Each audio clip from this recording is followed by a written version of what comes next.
एक फ़ौजी की कहानी। ये कहानी एक सैनिक की है जो वियतनाम में युद्ध के लिए गया था।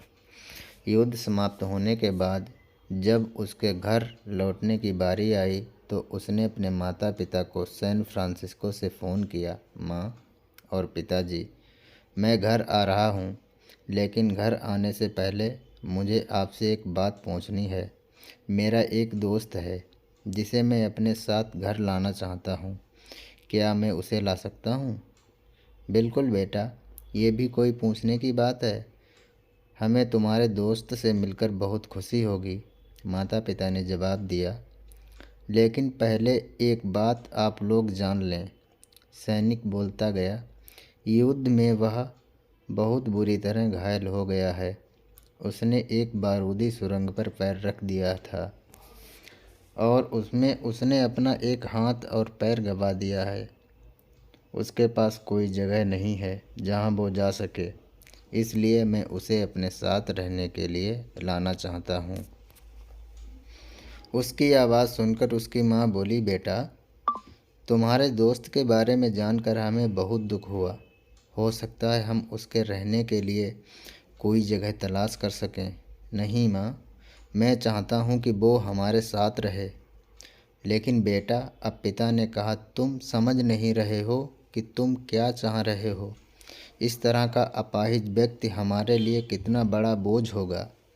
हमारी अपनी ज़िंदगी है जीने के लिए, और हम नहीं चाहते कि इस तरह की कोई भी परिस्थिति हमारी ज़िंदगी में दखल दे। मेरे हिसाब से तुम्हें अकेले घर आना चाहिए और अपने दोस्त को वहीं छोड़ देना चाहिए। वह अपनी ज़िंदगी जीने के लिए कोई न कोई रास्ता निकाल ही लेगा। यह बात सुनकर उस सैनिक ने फ़ोन रख दिया। कुछ दिनों बाद उसके माता पिता को सैन फ्रांसिस्को पुलिस से एक संदेश मिला, जिसमें उन्हें बताया गया कि उनके बेटे की एक बिल्डिंग से गिरकर मौत हो गई है। पुलिस के हिसाब से ये सुसाइड केस था। दुखी माता पिता ने तुरंत ही सैन फ्रांसिस्को के लिए फ़्लाइट बुक कराई और वहां पहुंच गए। वहां उन्हें शहर के मुर्दाघर ले जाया गया ताकि वे अपने बेटे की पहचान कर सकें।